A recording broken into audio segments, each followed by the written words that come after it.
think you've seen scares? Get ready for the horror of the hyena woman. Yesterday, ESPN pundit Stephen A. Smith railed against New York Mayor Eric Adams for saying he could not change the jab mandate just for Kyrie Irving. Now, this is a complete about face for your Stephen A. Smith, who said just a month ago that Kyrie Irving was doing the wrong thing by not taking the jab. Now, this about face for your Stephen A. Smith shows the hypocrisy of many on the left as related to these jab mandates. And the only reason why your Stephen A. Smith has flip-flopped is because the jab mandates have proven to be unpopular with Americans, and now he wants to get on the right side. Now, I find it interesting that your Stephen A. Smith was all for these jabs when your white Bill de Blasio was mayor of New York. But now that your black mayor, Eric Adams, is mayor of New York, he has all of these problems with this jab mandate, and he's calling it a stupid policy. I wonder, was it a stupid policy when the white man implemented the policy? No, it really wasn't. And it just shows me how much of a bootlick your Stephen A. Smith is, because he had no problem with this jab mandate policy because it was implemented by a white man. But when the same said policy is implemented by a black man, he has all of these issues with this policy. Moreover, because his white commissioner of the NBA has an issue with this policy, that's why he also has an issue with this policy. Because when the commissioner came out, Adam Silver, and called this policy absolutely ridiculous, then you had all of these black bootlicks coming out as related to being against this policy. Now, I look at this whole jab mandate policy as being absolutely ridiculous for myself, because the policy makes absolutely no logical sense. An unjabbed NBA player from outside of New York can work and play in an NBA game. However, an unjabbed player from New York City who plays for a team like the New York Knicks or the Brooklyn Nets, they cannot go out here and work and play for their team. This policy is absolutely ridiculous, and it does not stop anyone from being able to prevent them from getting said virus, which has practically declined due to the Omicron wave being practically over. So your Eric Adams is being absolutely ridiculous by keeping this mandate in place. Now, your Eric Adams says he needs to keep this mandate in place in order to persuade people to get more jabs. But here in New York City, over 85% of people have been jabbed. So keeping this policy in place is absolutely ridiculous. And it seems like, in a way, your Eric Adams wants to stick it to Kyrie Irving, not understanding how he's sticking it to New Yorkers all across the city, and he's hurting those New Yorkers' ability to go out here and get jobs, and he's also hurting New York's economy long term, because many New Yorkers here have work staffing shortages at many New York businesses, and with you opening up all of these businesses to the unjabbed and lifting these mandates, what you're doing is making a situation where they're going to need more staff. So keeping this workplace jab mandate is absolutely dangerous to the economy, because those employers won't be able to hire people during a period where there is a worker shortage. And all you're doing by keeping this policy in place is further exacerbating a worker shortage here in New York City. Moreover, your Eric Adams is also shooting himself in the foot because many of those unjabbed New York residents would have been possible taxpayers because New York City right now is in an $8 billion deficit as related to its budget, and all of those people who are sitting on the sidelines unjabbed by their own choice, these people would be taxpayers if they got some of these jobs. So you're basically cutting yourself out of a whole lot of city income tax by keeping this policy in place. So you're losing billions of dollars in possible revenue as related to the over 180,000 businesses, and you are keeping those businesses from being able to hire people, and you're also keeping the city and the state from being able to generate tax revenue. That's not really good fiscal management from a member of the executive branch, and it really does not show good critical thinking from a member of the executive branch. So this policy is absolutely ridiculous on multiple levels, and it hurts more than the Brooklyn Nets' chances of winning an NBA championship. So your Eric Adams, by going out here and continuing to keep this policy in place, is actually hurting New York's economy.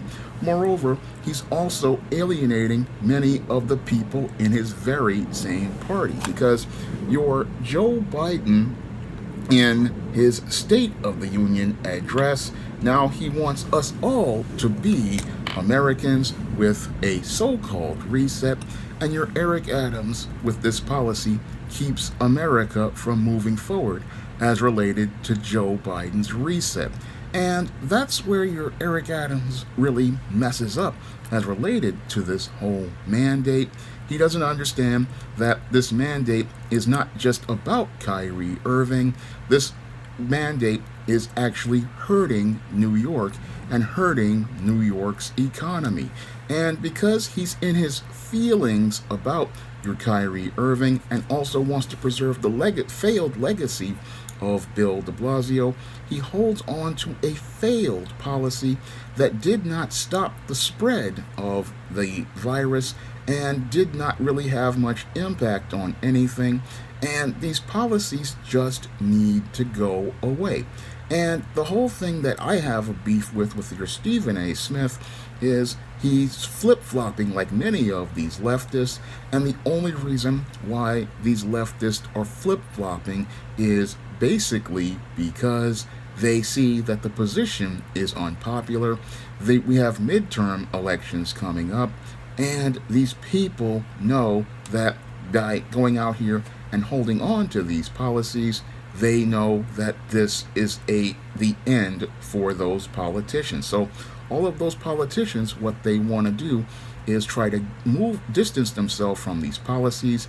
And what your Stephen A. Smith wants to do is pivot on this policy that he was all for when the white man was in office, but when the black man is in office, he's open to criticize, and that just shows you how cowardly many of these leftists are.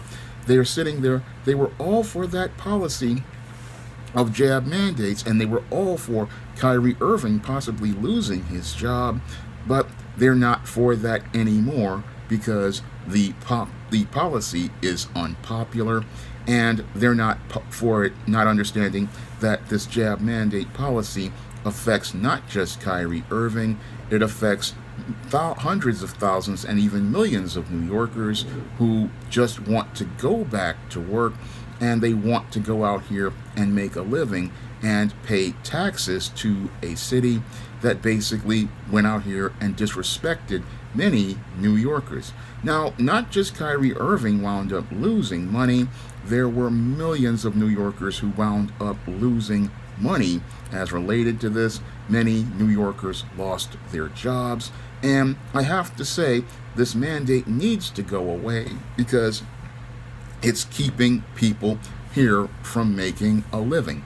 And it is an absolutely stupid policy to keep in place, because if the entire United States does not have a mandate for people going to work, how is that going to stop the spread of the virus? That's a critical question I want to ask your New York Mayor Eric Adams.